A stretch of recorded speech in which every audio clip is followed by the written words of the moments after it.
Hello, good morning, 5th standard students. How are you, all of you? Today, I teach you history lesson, EVS part 2 का history lesson, lesson number 7 from Silters to village settlement. सो बच्चों हम 7 lesson देखेंगे EVS part 2 का सिल्टर्स to village settlement. मतलब तभी लोगों का सिल्टर कैसा था, रहने की जगह कैसी थी, और उसके साथ साथ वो लोगों ने विलेज सेटलमेंट किस तरह किया था, मतलब गांव किस तरह बसाया था, इसके बारे में हम इस लेसन में देखेंगे बच्चों। तो फर्स्ट इसमें पॉइंट है, 3 पॉइंट है बच्चों इसमें।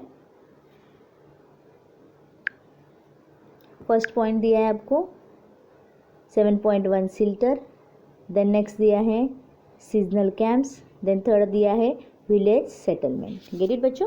तो हम फर्स्ट पॉइंट देखेंगे 7.1 shelter. Get it?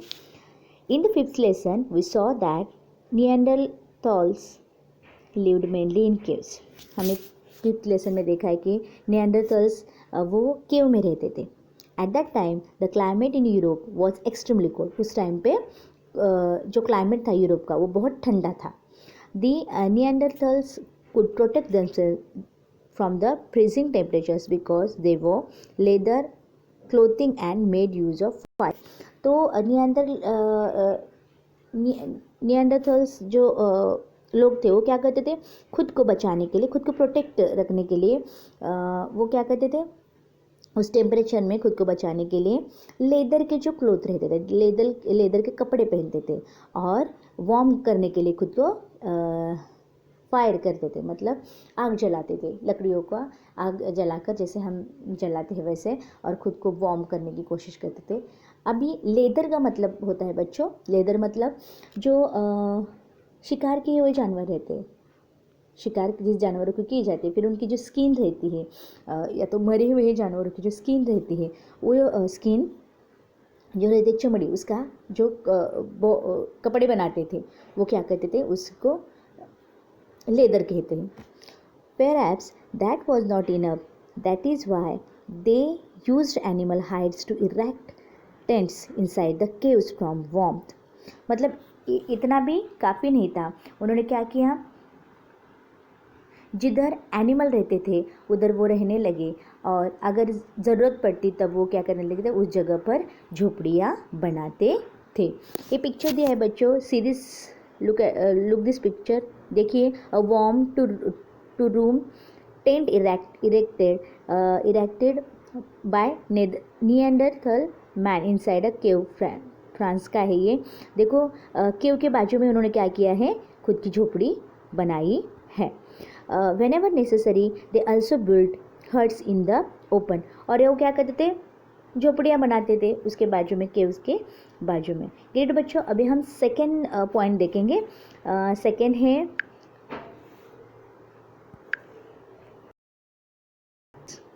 Seasonal camps में दिया है, in the middle stone as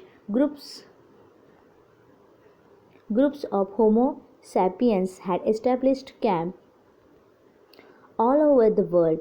At that time, the climate was getting warmer. Homo sapiens इन लोगों ने सारी दुनिया में इन लोगों के कैंप्स बनाए थे। उस टाइम क्लाइमेट, उधर का जो क्लाइमेट था वो बहुत गर्म था। Everywhere the environment was changing and with it the diet of homo sapiens was also undergoing change. और वो क्या कहते थे, उधर का जो क्लाइमेट होता था वो चेंज मतलब होता था, और वो क्या कहते थे, उसी क्लाइमेट की चेंज के अनुसार वो,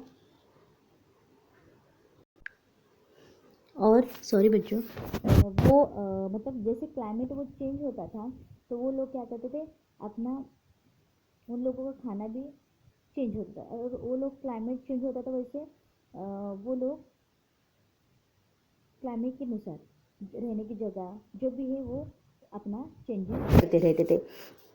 by the time of the middle stone as, big animals like mammoths were on the way to extinctions due to changing environment, and also because they were hunted on a very large scale. मतलब क्या बच्चों में, mammoth नाम का उस ज़माने में animal होता था और वो उनकी प्रजातियाँ थी वो ख़त्म हो गई थी, क्योंकि उधर तभी का जो क्लाइमेट था तो उनके लिए क्या नहीं था, सूटेबल नहीं था। इसलिए उनकी जो इसलिए होमो सैपियंस लोग फ़िश पकड़ने लगे और फिश पकड़ के वो खाने लगे। इस तरह वो लोग छोटे छोटे एनिमल को भी खाने लगे। Homo sapiens had largely turn to fishing. He also began depend more on hunting smaller animals like the wild boar, deer, mountain goat and sheep। वो फिर जो जंगली हरिन रहती थी जंगल में रहने वाली, उसके साथ साथ बकरियाँ रहती थी उधर पहाड़ पे रहते थे, शीप रहते थे, उनको क्या करने लगे, बोर रहते थे, उनको क्या करने लगे, खाने लगे। यदि इधर दिया है देखो ब्रैकेट में बच्चों कि मैमोथ किस तरह था, लाइक दैट एलिफेंट की तरह दिखता है, एलिफेंट की तरह दिखता है, लुकिंग में वैसा रहता है, लेकिन जो उनके टिथ है वो थोड़े से बड़े हैं। टिथ मतलब हस्ती दंत, मतलब जो दिया है ना वो। The mammoth was an ancestor of the elephant, however he was much bigger in size compared to the elephant। लेकिन वो एलिफेंट के कंपेयर में बहुत बड़ा एनिमल था। हिट बच्चों इधर दिया है पिक्चर में आपको, आप देखिए दिखाई देते हैं लुक लाइक एलिफेंट, लेकिन ना वो साइज़ में बहुत ही एलिफेंट से अपने बड़े थे। नेक्स्ट देखते बच्चों, next para. The change diet pattern enabled the groups of homo sapiens to roam to far away regions. मतलब इस तरह वो लोग क्या करते थे, लोग का डाइट पैटर्न था वो चेंज होता जा रहा था, क्योंकि क्लाइमेट ही चेंज होता था, इसलिए वो लोग ज़्यादा दूर तक नहीं जा पाते थे। They move their camps to different places according to seasonal changes. और जैसे सीज़न चेंज होता था उस तरह वो क्या करते थे, अपने डाइट पैटर्न में या तो अपने खाने में भी थोड़ा सा चेंजेस करते थे।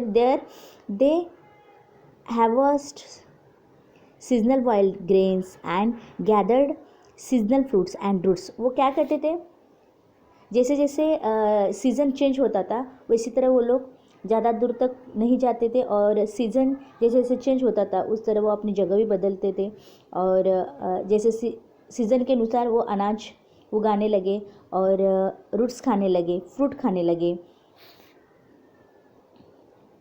They would find out the best seasons for fishing and use the knowledge to their advantage। वो लोग ज़्यादा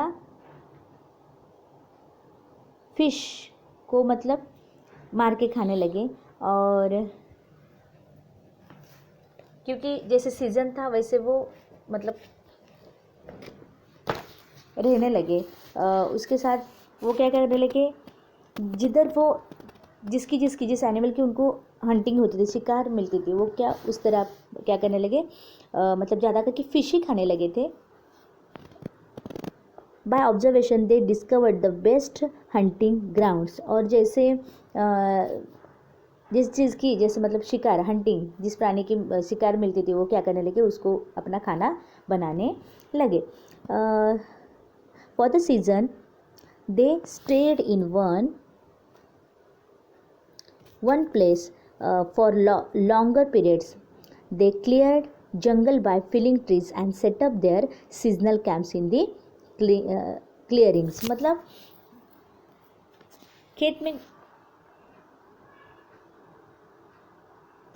पेड़ को काट के वो क्या करने लगे, जिस जगह पे जाते थे उधर अगर पेड़ रहते थे तो उनको कट करके उधर जगह बना के वो क्या करते थे, सीजनल मतलब तभी जैसे सीज़न था उस तरह वो क्या करने लगे, उधर ग्रुप बना के रहने लगे। अभी नेक्स्ट है बच्चों, लास्ट पॉइंट है अपना विलेज सेटलमेंट। Get it. तो ये देखते हैं विलेज सेटलमेंट में the way of life of humans in the new stone age was completely different from that of humans in the old stone age and middle stone age। Means बच्चों नवाश्मयुगीन इंसान में, नवाश्मन युग में मतलब इंसान जो थी उनकी जो जीवन शैली थी वो पद्धत जो थी वो प्राचीन युग और मध्याश्म युग इस दोनों काल के जो मतलब न्यू स्टोन एज और उनका जो लाइफ था, लाइफ सेटल था, वो सेटलमेंट थे, वो थोड़ी सी ओल्ड स्टोन एज और मिडल स्टोन एज से क्या था, थोड़ा डिफरेंट था. During this period humans becomes products of food grains, producers of food grains. मतलब वो क्या करने लगे, जैसे जैसे मतलब न्यू स्टोन एज में उन्होंने क्या किया, जैसे जैसे वो रहने लगे एक साथ सब लोग मिलके ऐसे ग्रुप बना के, तब वो मतलब फूड ग्रेन्स का मतलब वो क्या करने लगे, धान उगाने लगे और क्या करने लगे, उस सीज़न के अनुसार धान उगाने लगे और खाने लगे और खुद प्रोड्यूसर बने, मतलब उस उगाने खुद लगे. The beginning of cultivation is a characteristics of the culture of the new stone age. मतलब ये जो वैशिष्ट था, मतलब ये एक उनका कैरेक्टरिस्टिक था, वो न्यू स्टोन एज वाले लोगों का था. और in the hunting and gathering way of life it necessary to keep moving all the time. मतलब हंटिंग करना मतलब शिकार करना और फ्रूट और रूट्स ये सब जमा करना और इसके लिए इधर से उधर घूमना, ये उनके लिए बहुत इम्पोर्टेंट था. However, agriculture makes it possible to store food and use it over a longer period. But ज़्यादा देर तक मतलब ज़्यादातर देर तक उनको मतलब चाहिए इतना फूड, या तो जिस अनाज की फसल जो होती थी वो उनके लिए मतलब आवश्यक नहीं था, मतलब मिलता नहीं था, लिमिटेड मिलता था. और इसके लिए उनको क्या करना था,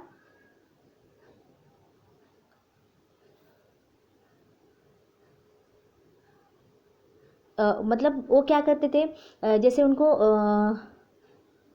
जितनी ज़रूरत थी मतलब अनाज की, वो उनको जैसे फसल करते थे ना उसमें हो जाता था, इसलिए वो लोग ज़्यादा शिकार करने नहीं लगे.